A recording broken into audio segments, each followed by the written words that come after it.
Hey everybody, welcome back to Backlog Banter. Today, again, Tucker, we are covering some breaking news, Sure. and it's not the 7-minute overview trailer Nintendo dropped out of nowhere for Bowser's Fury after Mm-mm. announcing a 2-minute trailer the day before, because I don't want to have a brain aneurysm this morning. Instead, I want to talk about something that's actually interesting, and that is the news that Ubisoft is developing an open world Star Wars game. Now, let's point out the clear contradiction between what we said yesterday in the Indiana Jones Yes. video and this today, This is my first because thought. there is zero information about the Ubisoft open world Star Wars game. However, it's not the game itself that matters in this case. It's the fact that it's not being developed by EA, because for people Mm-hmm. who aren't aware, EA had a monopoly on the Star Wars license, which was not supposed to end for another 2 years. Interesting. Okay. However, Disney has clearly gotten out of that somehow, and the creation of Lucasfilm Games is Mm-hmm. becoming a wider umbrella, of course, for the new Indiana Jones game, for Machine Games and Bethesda, but also brand new Star Wars initiatives that go beyond what EA was doing. Yeah. So that is very interesting to me. Tucker, now that you've become abreast of the situation, how are you feeling about the news? So I just woke up. I think a text from you this morning about the Bowser's Fury trailer was the first thing that I saw. Yeah. So that's always a great thing to wake up to is a text from you. But I am certainly interested by this because I would say that part of my disconnect from the Star Wars games that have come out recently is the fact that they're all by one company. I think they all have a relatively similar visual style, Mhm. and I do think that there's a lot more that you can do with the Star Wars license in terms of all sorts of different kinds of games. And EA has done what, the two Battlefield games, Squadrons, Fallen Order. What are is there anything else? Am I forgetting? So those are the main console ones that have come out of EA. They've done some mobile ones. Oh, okay. Galaxy of Heroes is the big mobile one, which is actually a really solid RPG. Mm. It's kind of an archetypical mobile RPG though, so you're collecting units and doing simple battles and everything. And then there's other things in the apparatus like Lego Star Wars, two Lego Star Wars games, the stuff they did with Oh, Disney sure. Infinity, That's right. some Yeah. other crossover content, but really the big stuff are those five big Four EA games. Yeah. games. Yeah. So and then the news that an open world is being developed, Star Wars open world game is very appealing to me. Yeah. Um, the fact that it's Activision is a hit or miss for Ubisoft. me. Oh, what? Okay, maybe I misread something on my timeline. And specifically, it's the Ubisoft team that did The Division. Okay, so I'm not familiar with that game. Yeah, But the fact, okay, I'm going to restate exactly what I said. The fact that it's Ubisoft is hit or miss for me. I mean, sure, I'm sure. fine with some of their open world games. I've probably only enjoyed a couple of them. Um, but I think that for me, the idea of an open world Star Wars game is a lot more appealing than almost anything else that EA has done with it, because a competitive shooter in the Battlefield, or sorry, Battlefront games, right? Sorry, Yes. Battlefront. Yeah, that's not a genre that I particularly get into. Squadrons, especially not. I mean, dogfighting is. I don't think I've ever played any kind of game like Mm. that. And while I did play and Platinum Fallen Order, I didn't think it was a good game. So I think giving the license to someone else and giving them a shot at a big open adventure game with the Star Wars license and hopefully unique story, new world, stuff like that, I think it could be really really cool. Yes, I mean, so the point where we diverge looking back is the fact that Fallen Order was my game of the year in 2019, Hmm. and the fact that I've put a combined like 250 hours into the Battlefront games that EA has put out across one and Hmm. two. I bought Squadrons. I actually haven't finished Squadrons. I was saving it until I got home and had PSVR, and I just haven't actually hooked it up yet. Yeah. So I was happy with what EA had done, but like you're saying, the biggest problem with what EA had put out was the sort of homogeny in the sort of games, and the Star Wars Yeah. universe deserves so much more than that. Sure. Because for as great as I think that all of those five games are, they're offering such a narrow experience, and at the same time that they're offering this narrow experience, they're canceling other games. Star Wars 1313, Amy Hennig, who wrote Uncharted, her Project Ragtag game. All of these things are in the background getting canceled, Hmm. and frankly, in a lot of ways, they sound more interesting and more dynamic than what we're getting Sure. actually brought to market. So there was always this sort of tension, I think, from me, at least just from my perspective as a fan, where I was liking the output, but it was so similar, and it was coming at the cost of all these other games. Now, of course, it wasn't just EA being like, "Hey, no more Star Wars 1313." That was actually done by Disney when the brands were consolidated, and they're like, "Let's just jettison literally all of LucasArts and their projects into space." So there was a lot of tension behind the scenes, but the fact that the license is being expanded is just great. There was no sense for this exclusivity. Yeah, that's certainly true. And I mean, I wasn't a part of the games industry when that deal went down. I was fucking in middle school or something. Yeah, But I don't remember why that exclusivity was created, or if it has been hugely controversial over the years. Because, frankly, my dear, I don't give a damn. But I'm glad to see other studios get chances at this. I'm personally hoping that the fact that well, Machine Games is doing the Indiana Jones game, but I'm yes. hoping that the Star Wars license is passed around to some studios that are a little less corporate overlord, the EAs and the Ubisofts and potentially like an Activision or something like that. Those aren't exactly the companies that I want to see doing this. I want to see some other companies that are more focused on the artistry of their games give their hand at the franchise and the license. Yeah, I mean, I think it'd be definitely cool. Just the fact that we're getting more hands into the franchise, I think, is what's first and foremost the most important thing. And I do think that Ubisoft is a good fit for an open world game because as much as I would like to see smaller teams tackle Star Wars, a lot of what I think is necessary for a modern Star Wars game is the ability to deliver the fidelity of experience that people want to become immersed in the Star Wars universe. Sure. Regardless of what you want to say about the gameplay of a lot of EA Star Wars games, they're stunningly beautiful Yeah, they games. look good. Yeah, no complaints there. Although they So, all kind of look the same, which is contributing to the homogeny. well, they do look the same, but what they offer is this consistently immersive Star Wars experience, Hmm. especially when you're playing Battlefront 2 and they've got that excellent sound design and everything's. There's like there's a really dumb, complicated term for the way they're like photographing shit and making it work in Frostbite. So I think Ubisoft is a smart choice.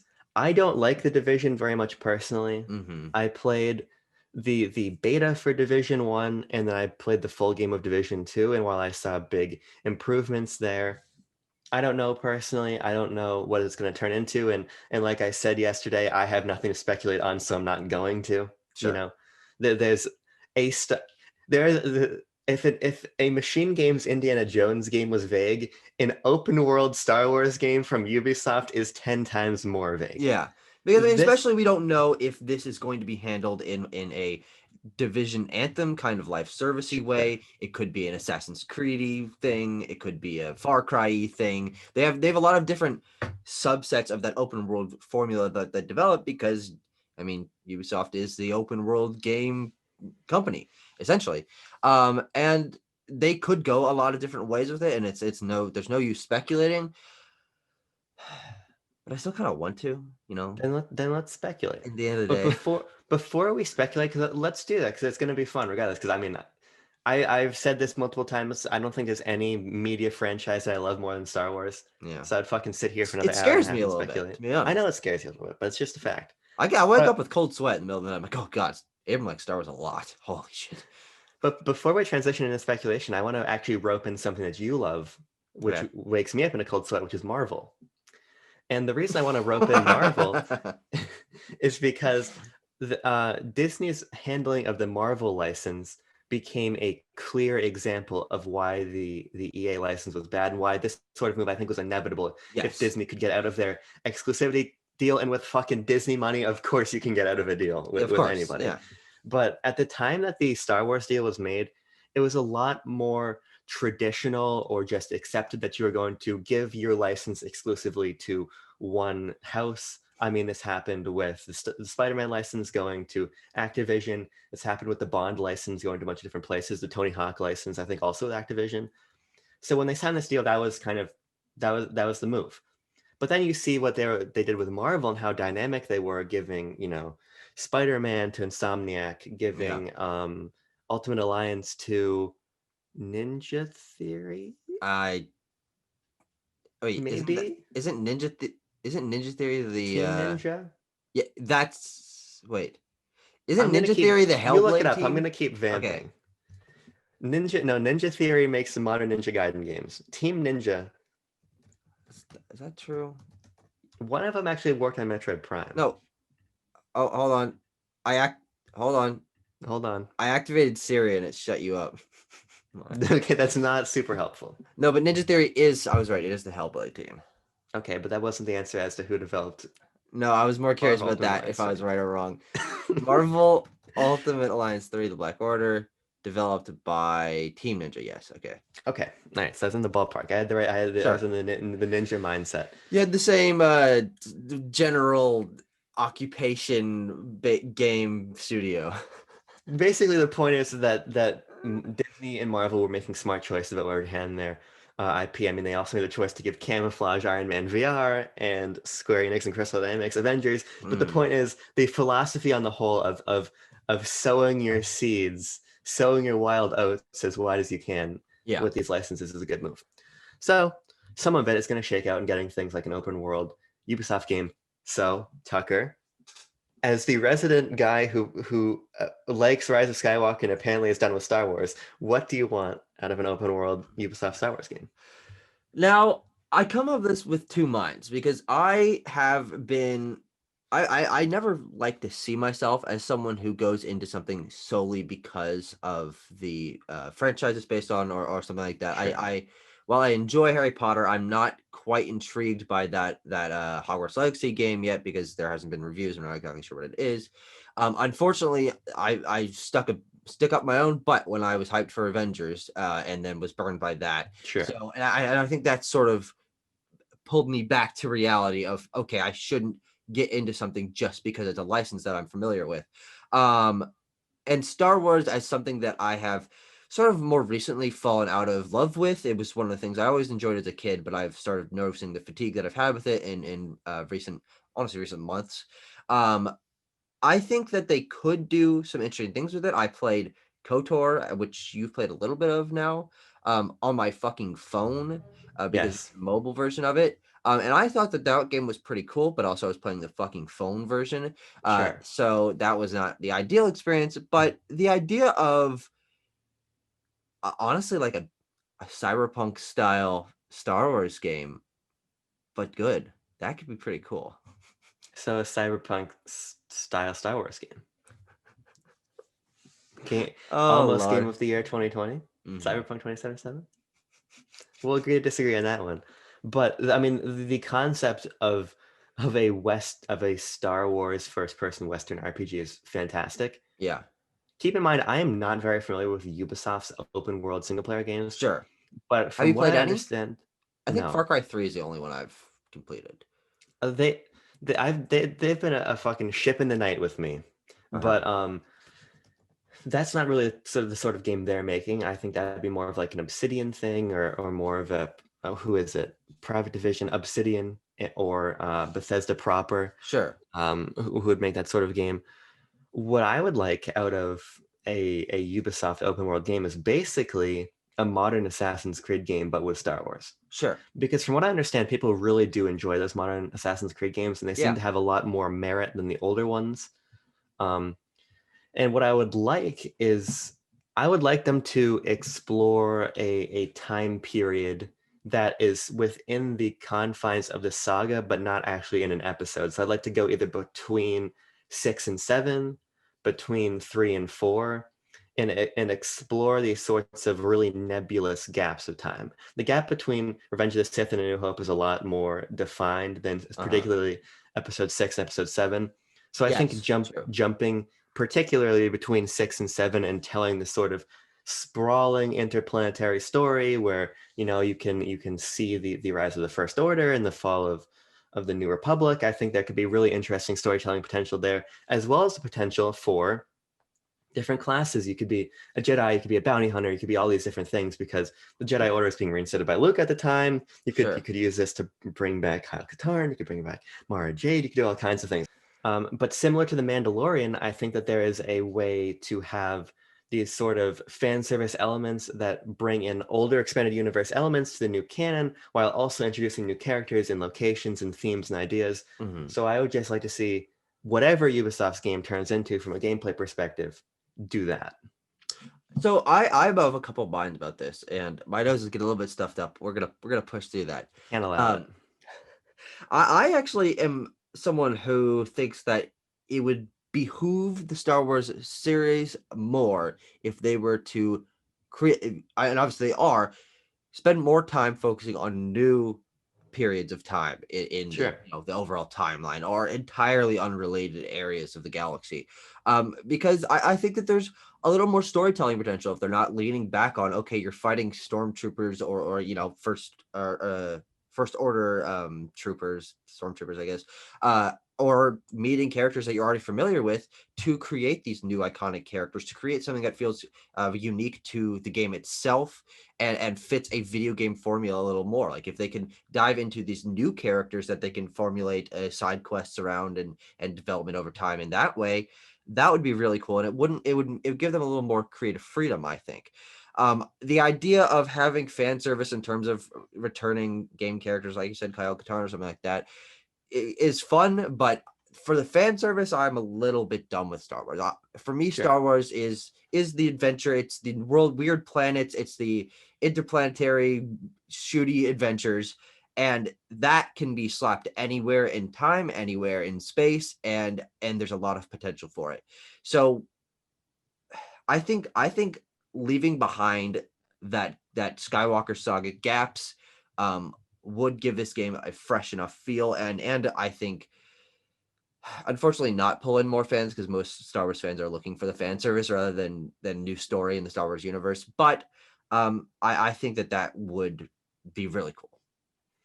So I really love new story, but I think that part of the strength of Star Wars is this sort of like tapestry they weave of all of these plot threads. And so the reason I think that these like gap stories could be interesting is if you look at something like The Force Unleashed, which I think is an awesome game, which takes place again in a gap, but introduces a brand new cast of characters and does it in the context of going to new planets and seeing different things and having these sort of familiar touchstones at the same time. Uh-huh. I personally think you can have both and weave this narrative and experience where you're touching on familiar faces, but you're showing how big the galaxy truly is. Because my biggest problem with Star Wars is the fact that it all comes back to Luke Skywalker Uh-huh. at some point in time, Yeah. which is frustrating. But I don't necessarily think just by situating a game between two films that you're necessarily falling back into that trap, Sure. because I think you can take the galaxy in so many directions. And I think the Mandalorian showed that with a couple familiar touchstones, you can spin off into a completely different direction and service this idea for a new adventure and a new experience, while also giving fans these sorts of nods and little pieces that we have been missing. But like you said, so Star Wars just introduced they actually did just introduced a brand new era of the timeline, Yeah. The High the, Republic. the High Republic. Yes. And Which it's is really cool. the thing I'm most excited for from Star Wars. It's really cool. I've Yeah. read the first issue of the comic that's come out. I've read some of the book. I haven't finished the book yet. But if they wanted to go all the way there, I mean, that's basically mostly Jedi combat. Yeah. And how different is that than Assassin's Creed, man?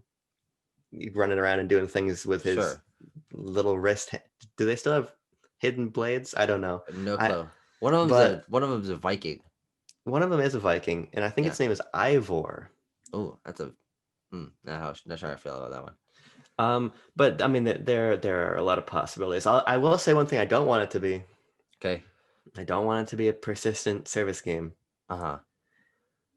Because it's from the Division team, it's probably going to be a persistent service game. Yes. Um, I would prefer that the Assassin's Creed team did this, or the Oh, Far Cry right. team, but they're not. Yeah. So No.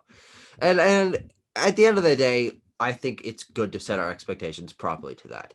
While we yeah, talked yesterday about machine games spreading their wings and maybe not doing just another first-person shooter and trying something else with the Indiana Jones formula or a franchise series, whatever.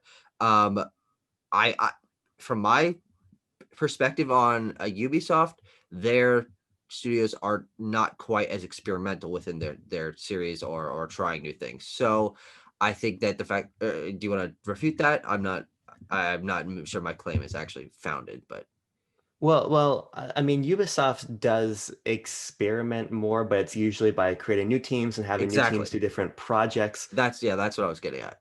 And I don't, but Bethesda is not very experimentational at all, especially not in the modern era. I mean, Uh-huh. their teams pump out the same franchises over and over again, which Yeah. is why I think that if you hire Machine Games, you're getting a first-person narrative Indiana Jones game. Yeah. The same way that if you hire the Division team, you're getting a persistent game. Uh-huh. I think that the idea that, oh, they're giving it to this team and this team is going to experiment doesn't make sense, because if you want a third person, if you basically want an Uncharted game but it's Indiana Jones, Naughty Dog. you I go to the couldn't Naughty get Dog anything you but can get. You go to Eidos Montreal, who made Shadow of the Tomb Raider, yeah. and be like, okay, fucking make our game. And if you wanted a single player open world game, you go to whatever Ubisoft Montreal or Quebec, one of those two makes fucking Assassin's Creed. I don't remember or Uh-huh. care. But you don't go to the team that made the Division. It might Yeah, be 100%. Montpelier. Montpellier? Isn't I that how don't it's think that's pronounced? right. Okay. Well, regardless, I am not someone who has really played a persistent game like The Division. I think it could be cool, but it's just not something that particularly appeals to me. Because I like to just be done with my games, and then if I end up feeling guilty that I haven't gone back for the content, well, I guess that's my own problem. But having that confined experience, it just appeals to me a little bit more. And I guess I just don't really know the formula of the Division, how that would apply to a larger scale game with, with space travel and stuff like that. Because as far as I know, the Division is like a one city deal or a couple of cities. Yeah, it's set in New York. It stays in New York largely. Yeah, so I mean, if they were to blow up that sort of formula, which is clearly dense with things to do in one city, to something a little bit larger, spread it out over multiple planets, and add some sort of space travel in between, um, could work. I mean, I don't know if we've really gotten that RPG, space travel RPG yet, that we've all been dreaming of. No Man's Sky, of course, has sort of redeemed itself, but that's a little more survivally. That's a little more trading based. But who knows? I mean, we have gotten it three times well, a fourth time not so well, and a fifth time possibly gonna go well, except Casey Hudson left the studio. Of course, I'm talking about Mass Effect. Just be like, Yeah, hey, BioWare, stop making all your fucking nonsense Dragon Age and Mass Effect games that probably aren't going to turn out well. Just make us a Star Wars game. yeah. And I There's mean, always that possibility. We're at that point where it could happen. Unfortunately, I think that the fact that they are giving one team in the open world Star Wars thing, they probably wouldn't want to do it multiple times concurrently. Also, of course, that is under the EA family, so Oh, I guess it's true. Okay. we'd be walking right back into fucking EA's arms to do that. Yeah. Um, the one thing I will say about the Division is that the Division is the most single player persistent game that I have played. Okay. You actually can play through that game single player. I don't really know why you would want to, but you can. Uh huh. So I at least have hope that it could be a more single player focused experience at least. Sure. I just think that so I bought KOTOR 2 days ago. Uh huh. KOTOR will always be there. It's always going to be timeless, and I think that you make a persistent world, it's automatically going to be gated and dated. Same as these Battlefront games. These Battlefront games eventually are going to be no good to anybody. Uh You huh. can play the offline modes, but then they're going to be no good to anybody. Yeah. And I think the lineage of Star Wars games is just so incredible, and I don't really want to see that have a tick down timer on it. So True. give, give me a nice fucking single player open world Star Wars game. You could frame it around the Mandalorian if you want to. I wrote a piece about this for CBR. People were talking about the Mandalorian. Just give me a nice Star Wars game. That's all I want. Wait, people were talking about the Mandalorian. I don't remember that. People talk about the Mandalorian, believe it or not. No, I don't agree. Well, Yeah, any closing thoughts as the resident Star Wars expert? Is there one particular thing that would get you hyped for this? I know you don't want to do too much speculation, but this is fucking Star Wars, and you'll break your rules left and right when it comes to Star Wars. yes, I absolutely will. The number one thing I would like in this new upcoming game is choice, and I think that choice is really, really Unlike important to a Cyberpunk. Star Wars game. a different experience. It has different goals. You're fucking playing this V and you're going down, sit hands coming. Your body's a different game. They're trying to do something different. It's a wonderful video game. Your tongue is a lot longer and pointier than mine. Maybe you are an alien. No, that's a sign of me being better. I learned that in biology, don't worry. So I want a lot of choice in this Star Wars game because I don't want it to just be, okay, we're going to be a shooty man here, because I love a good shooter and I love Star Wars, but we get a lot of Star Wars shooters. Yeah. But I would also like to not just go Jedi, because Jedi combat, you can find that. I think it's really cool how in like a Jedi Academy, Jedi Outcast, things of that nature, you've got both. So you've got a lot of choice in how you approach combat situations. You can use diplomacy, you can use all kinds of things. So I want to be able to be chucked into this world and have my Star Wars adventure how I want to have it. Sure. And I do hope that Cyberpunk 2077, I think, is a really great narrative because you're playing as V and you're going through V's story. Mm-hmm. But in the case of Star Wars, I want this to be my story in the Star Wars universe. So I want to be able to make my character go how I want to go, do things of that nature, make it look pretty, good sound design. Let me bebop and scatter around the galaxy. Subscribe to this channel. Yeah. Like the video. Join our Discord. It's true. Talk to me about Star Wars. Don't talk to Tucker for any reason whatsoever. Sure. And check out the next video, which will come out. A couple hours, probably. No, the video did just come out.